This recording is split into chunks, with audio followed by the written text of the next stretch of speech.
ng langit. Yung milagrong hinihingi natin, mahal. May baby na tayo. Sigurado ka galing langit yan? Eh, miracle nga, diba? Miracle? Baka mamaya horror story yan? Tiyanak? Tiyanak?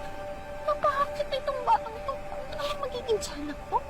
Sino kayang walang pusong ina nagpaano sa sarili niyang anak?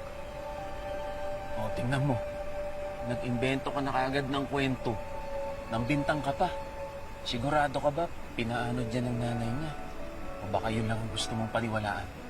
Bahala ka, mahal. Kasi hindi naman niya mapapadpa dito kung wala na nagpaano sa kanya. Napaka talagang pinanay siya ng tadhana para matupad niya yung pangarap natin ng gabi.